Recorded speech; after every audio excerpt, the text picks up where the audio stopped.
There aren't many places where a team could lose 4 first-round draft picks, 3 of which were underclassmen, and still find themselves as the toast of the SEC. But Alabama is not just another place, and despite breaking in a new quarterback, the Tide are expected to roll this fall, thanks in part to their bruising tailback Trent Richardson. Well, Trent's an outstanding player. He's been an outstanding player for us. He actually played his best football last year when Mark was out early in the season and missed 2 or 3 games. And I think Trent is most certainly ready to be the starter and one of the leaders, of our offensive team. LSU is expected to finish second in the division, but Arkansas could be nipping at their heels. Even though Ryan Mallett is now a Patriot and the Hogs lost the SEC's leading running back Nile Davis to injury, Tyler Wilson is confidently stepping in at quarterback, and he has one of the best receiving groups in the country to throw to. It's just great knowing that you can go to anybody to score.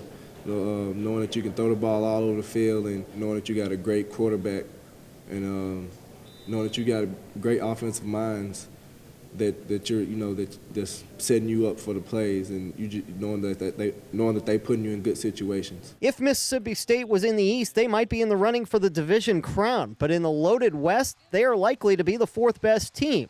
Just don't tell their head coach that. The expectations changed outside the program. Inside, it's the same. Our goal, when I got 2 years ago, my first SEC Media Dash, our goal is to win the SEC West, and everybody kind of be like, that's funny, but that hasn't changed. Our expectation today is the same as it was then, that we have to find a way to win the SEC West. We just want to be better than we was last year.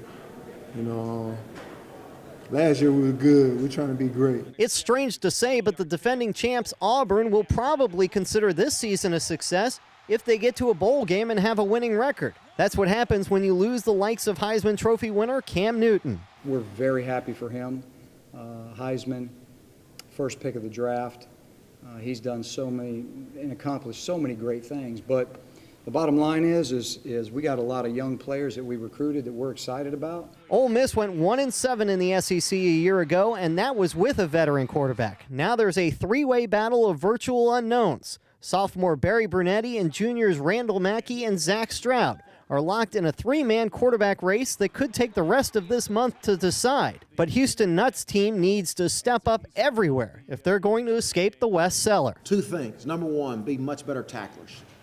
We've got to do a better job at defense, playing with the passion that I know we can play with, playing with the energy. Go tackle. Don't give up the big plays. And then the second thing is just let's don't beat ourselves. We helped the teams last year. We were in every game, really, except for 2. This year, the SEC is celebrating the 20th anniversary of its championship game. The first 2 were played here at Legion Field between Florida and Alabama. And Alabama is once again favored to make it to the title game, which should come as no surprise. The Tide's 7 appearances are the most of any Western Division team. In Birmingham, Paul Boron for CST Tonight.